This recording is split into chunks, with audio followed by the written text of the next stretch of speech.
현재 지구는 점점 더 뜨거워지고 있고 많은 이들은 이 온실 효과의 주범으로 탄소를 꼽고 있습니다. 하지만 사실 탄소는 나쁜 게 아닙니다. 온실 효과 역시 나쁜 게 아니죠. 만약 온실 효과가 없었다면 지구의 평균 온도는 마이너스 18도에 일교차는 100도가 넘어갔을 겁니다. 우리가 지구상에서 살아갈 수 있는 이유가 바로 이 온실 효과 덕분이죠.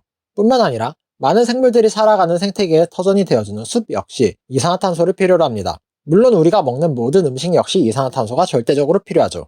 그렇다면 이산화탄소와 온실효과는 우리가 삶을 영위하는 데 있어 절대적으로 필요한 존재인데 대체 뭐가 문제여서 다들 이렇게 호들갑인 걸까요? 과유불급이라는 말이 있습니다. 과한 것은 모자란만 못하다는 뜻이죠. 현재의 지구에 이보다 어울리는 말이 있을까요? 과한 탄소 배출로 인해 지구가 점점 뜨거워지고 그로 인해 지구의 기후가 인간이 살기 부적합한 환경으로 바뀌고 있다는 겁니다. 결론부터 말씀드리자면 이건 명백한 거짓말입니다. 하지만 분명히 지구는 뜨거워지고 있죠. 그렇다면 대체 뭐가 거짓말인 건지 의아하실 텐데요. 사실 그 모든 점을 하나하나 다 짚기에는 내용이 너무너무 많아서 영상 하나로 전부 소개시켜드리기에는 무리가 있기에 이번 영상에서는 몇 가지 부분만 다루도록 하겠습니다. 현재 기후위기론자들은 수십 년 내로 지구가 종말을 맞이할 거라 주장하고 있고 그 원인으로 이산화탄소를 꼽고 있습니다. 하지만 지구의 온실효과를 일으키는 온실기체는 탄소만 있는 게 아니죠. 여러분들도 잘 알고 있는 메탄의 온실효과는 이산화탄소의 20배에 이른다고 합니다. 하지만 진짜 중요한 건 따로 있습니다. 바로 수증기죠. 기후위기론자들이 말하지 않는 수증기는 사실 가장 강력한 온실기체입니다. 현재 일어나는 온실효과의 상당 부분을 차지하는 수증기는 최소 60%에서 최대 90% 이상의 온실효과를 일으킨다고 알려져 있습니다. 그런데 여기서 한 가지 의문이 드는 부분이 있습니다. 우리는 왜 수증기의 온실효과에 대해서는 들어보지 못한 걸까요? 사실 수증기에 관해서는 양측의 주장이 많이 다릅니다.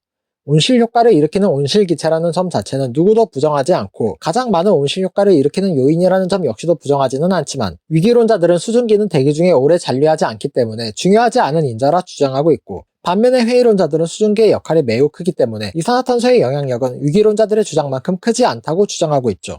하지만 양측 다 가정일 뿐 정확하게 얼마나 영향을 미치는지는 사실 아무도 모릅니다. 왜냐하면 기후는 워낙 다양한 요소들의 영향을 받고 있고 또 대기의 상태 역시 여러 요인에 의해 시시각각으로 변하기 때문에 현재까지 진행된 연구들은 대략적인 흐름을 가정만 할 뿐 아직은 어느 누구도 각 온실기체들의 영향력을 정확히 파악하고 있지는 않습니다. 하지만 일부 극단적인 학자들이나 단체들은 자신들의 주장이 가정이 아닌 이미 확정된 진실인 것처럼 사실을 왜곡하며 사람들을 공포로 몰아넣고 있고 이산화탄소만을 부각시키기 위해 고의적으로 수증기의 온실효과를 누락하고 있습니다. 물론 수증기가 대기 중에 오래 잔류하지 않는다는 주장도 지구의 평균 기온이 올라갈수록 증발하는 물의 양도 많아지기에 중요한 건 이산화탄소라는 주장도 일리는 있지만 그렇다고 온실효과의 대부분을 차지하는 수증기는 배제한 채 마치 모든 것이 이산화탄소의 잘못인 양 묘사하며 대중에게 균형 잡힌 올바른 정보를 전달하지 않고 본인들의 입맛에 맞는 정보만을 전달하는 것은 분명 잘못된 행위이고 이에 편승하여 시청률만을 목적으로 자극적인 정보들을 보도하는 언론의 태도 역시 비판받아 마땅하다고 생각합니다. 그리고 또 하나 짚고 넘어가야 할 점은 현재 대기 중에 존재하는 탄소가 모두 인간이 배출한 것은 아니라는 점입니다.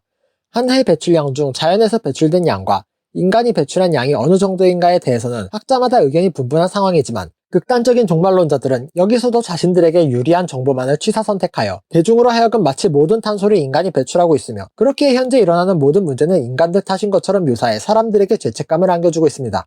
기후 종말론자들이 자신들의 입맛에 맞게 정보를 취사 선택하는 것은 이뿐만이 아닙니다.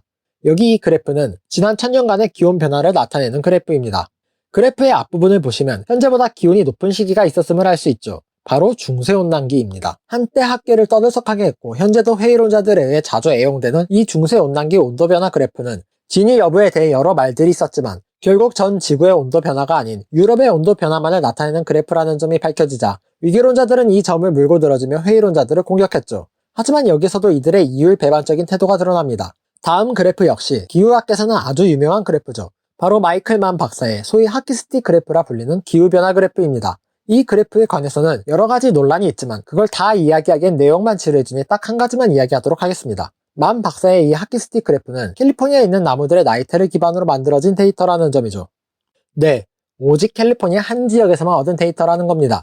이들은 이렇게 중세온난기에 관한 그래프는 전 지구가 아닌 오직 유럽에만 국한된 그래프라며 그 가치를 평가절하했지만 정작 그보다도 훨씬 좁은 지역인 캘리포니아에서만 얻은 데이터로 만들어진 이 하키스틱은 마치 성유물이라도 되는 것처럼 모시며 정가의 보도처럼 휘두르고 있다는 점이죠. 뿐만 아니라 이 중세온난기 그래프가 시사하는 점은 하나 더 있습니다. 위기론자들은 지구의 기온이 올라갈수록 더 극단적인 날씨들이 나타나며 사람이 살기에 부적합한 환경으로 변화한다고 주장하지만 이 중세 온난기 시절 유럽이 살기 힘들었다는 기록은 찾아보기 어렵습니다. 지금은 불가능한 영국에서 포도 농사를 지었다는 기록과 심지어는 얼음으로 뒤덮인 그린란드에서 농사를 지었다는 기록은 쉽게 찾을 수 있지만요. 기후위기론자들의 거짓말은 아직 끝나지 않았습니다. 이 그래프는 지난 80만 년간의 기온과 탄소 수치의 변화를 나타낸 그래프입니다. 위기론자들은 이 그래프를 근거로 과거에는 주기적으로 변화하던 온도가 최근 100년간 인간에 의해 급격하게 상승했다고 주장하고는 있습니다만 이 주장에는 몇 가지 오류가 있습니다. 첫째, 이 그래프만으로는 탄소와 기온 간의 인과관계를 증명해 주지 못한다는 점이죠. 얼핏 보면 탄소에 의해 기온이 증가하고 있다는 주장이 근거처럼 보이지만 사실 이 그래프만으로는 기온과 탄소가 인과관계에 있는 것인지 아니면 상관관계에 있는 것인지를 알 수는 없습니다. 그들의 주장대로 탄소에 의해 기온이 증가하는 건지 아니면 반대로 기온에 의해 탄소가 증가하는 건지 혹은 다른 요인에 의해 둘 다 영향을 받고 있는 것인지 알 수가 없다는 거죠. 중요한 점은 또 있습니다. 그래프의 이 부분을 보시면 이상한 점을 발견할 수가 있는데 무엇인지 보이시나요? 바로 기온이 먼저 변화하고 이후에 탄소 수치가 변한다는 점입니다. 위기론자들의 주장대로 탄소가 기온을 변화시키는 주 요인이라면 탄소 수치가 먼저 변하고 그 이후에 기온이 변해야 맞습니다. 하지만 그래프 곳곳을 보시면 기온이 상승한 후에 탄소가 증가하고 또 기온이 떨어진 후에 탄소가 줄어드는 모습을 볼 수 있습니다. 누가 봐도 명백히 이상한 움직임인데 정작 기후위기론자들은 하나같이 이 그래프를 기후위기 주장의 근거로 사용하며 탄소에 의해 기온이 변화한다고 주장하고 있다는 점입니다. 이들이 취사 선택한 정보는 또 있습니다. 이 그래프는 지난 6억 년간의 탄소 수치 변화에 관한 그래프입니다. 탄소 수치가 400ppm만 넘어도 큰일 날 것처럼 떠들던 위기론자들의 주장과는 다르게 과거 지구는 대부분의 시간 동안 1000ppm을 한참 웃돌았었고 그 시절에도 생물들은 번창했었다는 점이죠. 즉, 종말론자들의 지구 생태계가 끝장난다는 주장은 전혀 근거 없는 엉터리 주장입니다. 심지어 썬캄브리아기에는 8000ppm이 넘기도 했었으니까요. 이에 대해 탄소 수치가 과도하게 높은 환경에서 인간은 생존할 수 없다고 주장한 이들도 있지만 이 역시도 근거 없는 주장입니다. 일상생활에서 실내 조리 시 실내의 탄소 농도는 3000ppm을 넘기도 하고 인간은 탄소 농도 1.5%의 환경에 노출되면 가벼운 대사장애를 일으킬 뿐이라는 연구 결과도 있습니다. 역대 탄소 수치 중 가장 높았던 8000ppm을 퍼센트로 바꿔 설명하면 0.8%로 이는 약간의 호흡 횟수 증가와 혈액의 산도에 영향을 미치는 정도의 수치입니다. 다시 말해 현재의 탄소 수치가 지금의 2배가 된다고 할지라도 인류의 생존에는 아무런 영향이 없다는 말이죠. 오히려 과도하게 낮은 탄소는 식물의 성장을 저해할 뿐입니다. 이렇게 기후위기론자들은 수많은 데이터를 자신들의 입맛에 맞게 변형하고 취사 선택하며 증거를 통해 사실을 입증하는 것이 아닌 정해진 사실에 증거를 끼워 맞추는 모습들을 보여왔습니다. 이러한 이들의 모습은 과학적 방법으로 평평한 지구를 입증하겠다며 과학적 실험 모델을 통해 본인들의 입맛에 맞는 결과만을 취사 선택하던 이들의 모습을 떠올리게 합니다. 뿐만 아니라 이러한 위기론의 편승에 종말론을 외치는 극단주의자들까지 등장하며 더욱더 진실을 왜곡하고 호도하는 방향으로 나아가고 있습니다.